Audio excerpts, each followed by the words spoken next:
self-care, Suonnah Self-Care Sunday, and putting your mental health first.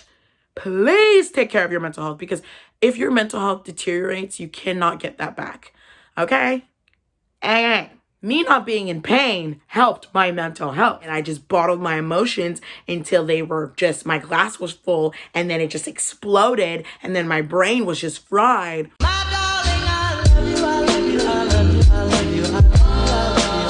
Hello guys, and welcome back to my channel, and welcome to another episode of Suonnah Self-Care Sunday, Season 3, Episode 2. I hope you guys enjoyed the episode 1. It was very talkative. It was kind of like a podcast. I hope you guys got some snacks and listened to me ramble about my trauma and just a bunch of things and how I deal with stress and anxiety, but hopefully it was somewhat helpful for you guys. And today I'm going to be talking all about my mental glow up. I feel like a lot of people talk about their glow up transformation, physically, losing a bunch of weight and all that kind of stuff, which I hope to someday have that health, physical glow up, but we're talking about mental, because I feel like nobody talks about that mental glow up of you just bettering yourself mentally and putting your mental health first, and dealing with your trauma, going to therapy, learning to handle your emotions and heal your inner child, which I will have a whole episode on how I healed my inner child and that whole process. But today we're going to be focusing on my mental glow up, and I'm just going to share the things that I've done to kind of glow up my mental health and just revamp her. Because if we think about all the past years in my life, I had many mental breakdowns, and I had just I had a negative way of thinking, and I just kind of let my emotions get the better of me, or I did the opposite and I just bottled my emotions until they were just, my glass was full, and then it just exploded, and then my brain was just fried. So we didn't want that anymore, and we decided to work on our mental health. And I kind of want to give you guys what I've been through and how my mental health, how I glowed up my mental health. Also, to keep in mind that this is what I've been through and what has helped me. It may help you. So if you want to try any of these tricks, totally go ahead, but just take everything I say with a grain of salt. This is just my experience, and I hope that I'm not offending anyone in whatever I'm trying to explain. But yeah, this episode is another talkative episode, but I promise not all my episodes in season 3 will be talkative. I just feel like I'm in the season of my life where there's a lot of change and I'm working on a lot of things. So there's so much that I want to share with you guys and bring you guys along, and also motivate you to work on yourself and your mental health. So hopefully these episodes are not too boring, but I hope you learn a little something. Yeah, so let's get into it. Let me explain to you what I've been doing to glow up my mental health. And this is an ongoing process. I'm not just healed. I have a way better relationship with myself, and I have a way better mental health. So let's get into it. I've rambled on. All right. So what made me kind of start my mental glow up and starting to really focus on my mental health was 2018. 2018 for me was my first year going into university. I did this big transition. I lived in Ottawa, and I decided to move 5 hours away from my family and friends and go to York University, which I graduated. But that was such a big transition for me in all senses, mental, physical, literally, I was not in the same environment. I was in a different school, different everything. So that made this big shift. I was realizing a lot of things. I had some very toxic friends that really ruined my mental health, and I feel like I put everything else first except for my mental health, and I was very close to burnout. My mom was like, hey, why don't you try therapy? And I was so scared to try therapy because I think I was scared that if I go to therapy, then it means there's something wrong with me, which that is not true. Like I said in the last episode, therapy is just a person of neutral ground for you to talk to and learn about yourself. At least that's how I see it. I decided to go to therapy through my school, which great. It was free. We love that. Take advantage, especially if you're in university or school. You usually probably have counseling covered, and it's usually free. Don't quote me on that, but that's at least for me. That's how it worked. So I started to kind of work on my mental health and put myself first through therapy. And that's when I started just kind of figuring myself out and learning about how I've been bottling up every emotion I've ever had. And I started just letting them out and working through my trauma. Hey guys, I'm only gonna whisper / talk. And I'm gonna get real with you guys. So today is January 26th, and 2 days ago I had my mental breakdown. I was on Snapchat, and in Snapchat memories a year ago, the 24th, I was at the gym and it had my weight on it. That moment, like in that picture, I was happy to be that weight. And now it's a year later and I'm either like that weight or even more.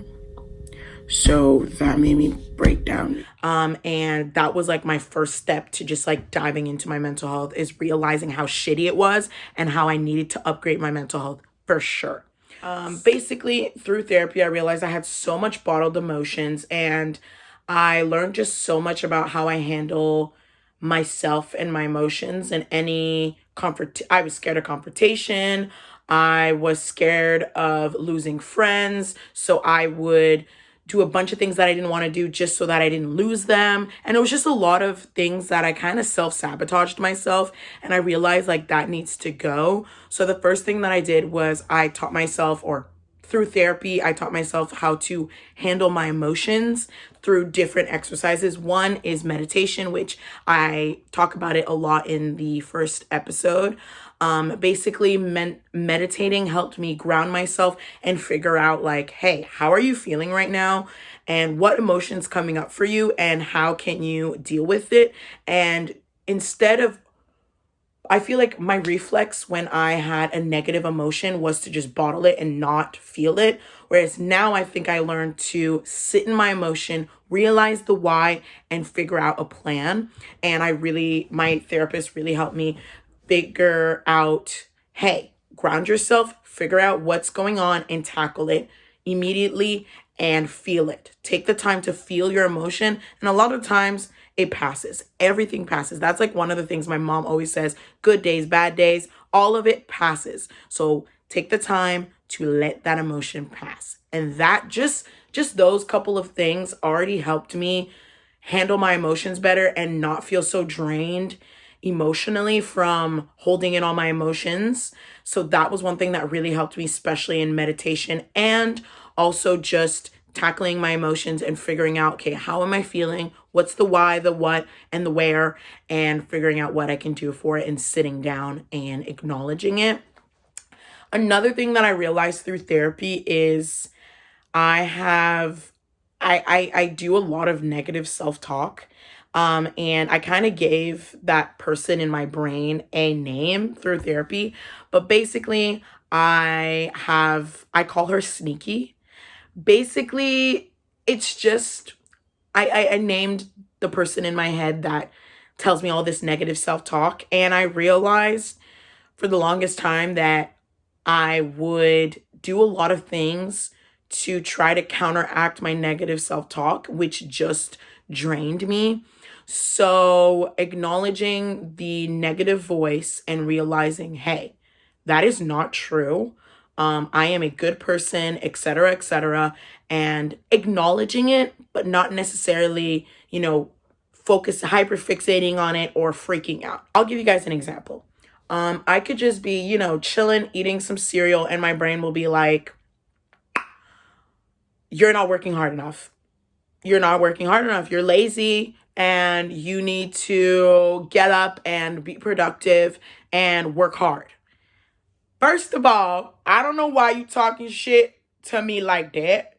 Sneaky. Let's slow your roll. Basically brings me down and makes me feel guilty, upset, sad, Makes me never really truly enjoy anything because my brain is always like, oh, what about the next thing? Oh, you didn't do that. You didn't do this. But acknowledging it and not feeding into it has really helped me, which easier said than done. We really worked on it, but I was able to acknowledge sneaky and be like, hey, I know you're just trying to protect me and help me, but you just talking so negatively to me is not helping me in this situation. So I acknowledge for trying to help me, but I'm going to do what I want to do and I'm going to take the wheel. So I think doing that really helped me realize that I'm not my intrusive thoughts. I'm not the negative version of how I think, if that makes sense. So I feel like realizing that Sneaky is kind of like a overprotective sister, but I don't have to listen to her and just, acknowledge that she's there, but not let her ruin my party. I hope I'm making sense, but that has also really helped me just better my mental health because I'm able to acknowledge all my emotions and figure out a safe way to deal with them and handle them through meditation, through acknowledging, through just putting myself first and taking care of myself and making sure that I'm not overdoing anything, that I'm not, trying to compensate or overwork myself. And that has really helped me better my mental health and put myself first. When I finished university, I talk about that in my last episode, but I realized that I didn't have any hobbies and I put so much on the back burner that now that I made time for my mental health, I realized there were so many things that I wanted to work on, which is a good thing. So I wanted to work through my fears and traumas. And I talk about that also in the last episode. But basically, I wanted to work on my fear of working, driving, and my hyperfixation on my health. And working through those traumas through therapy, through meditation, through journaling has helped me kind of lighten my mental blocks and make it not kind of like lower that barrier for myself and make myself able to grow and better myself because I'm not blocking myself from doing things like hopefully driving, working, and stopping myself. I think working through my traumas has made my brain just so much lighter. I feel like there's such a big weight lifted because I'm working on all my past traumas and healing the past. So I'm able to further move on into the future and work on my present as well. So I've worked through different traumas that are associated with my fear of driving, my fear of working, my hyperfixation on my health, and, my fears like never having a boyfriend or all these other things. I think putting them on the forefront in my life and putting them face first and just diving right in, I think it has helped me lighten my brain and lighten my mental blocks, if that makes sense. Another thing, and this is like a more lighthearted thing, is doing more fun things. I feel like most of my life, I was always hyperfixating on working on something, if it was school, if it was a certain project or volunteering or working. And I feel like I did so much of that it kind of put my brain into overdrive.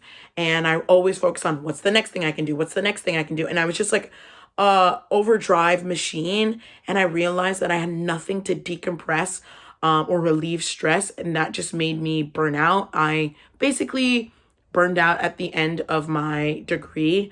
And I developed fibromyalgia, which is a chronic pain illness. And I realized that I needed hobbies. I needed things to relieve stress. And that's what I explained in my whole last video. So you can totally check the last episode. But basically, I found hobbies that really helped me relieve stress, which really helped my mental health. I was able to find a great balance, and that's all I wanted in my life. I wanted a great balance where I put effort in bettering my mental health, making sure my mental health is okay, but I'm still working on myself and working on my growth. By doing things to relieve stress and relieve my very heavy brain, I'm able to put less things on my plate and be able to hold that plate. I feel like for the longest time, my plate was full with things that it was so full that I couldn't carry the plate. But I feel like by working on my traumas and taking it off and, finishing school and being able to work on each thing to make my plate lighter, I'm able to move around and better myself. By making my plate less heavy, I'm able to become happier. So I think, doing fun things and having a lot more stress reliever really helped my mental health. And I was able to focus on myself, do fun things. And by doing that, I was able to handle my emotions, myself, and make sure that I have things in place for my mental health, for my growth, for my, success. And that has really helped for sure. The things that really helped me decompress, which I technically have my last episode, I talk about all the things that helped me decompress and that really, really helped me in my mental health. But I'll just name a few. Therapy really helped me.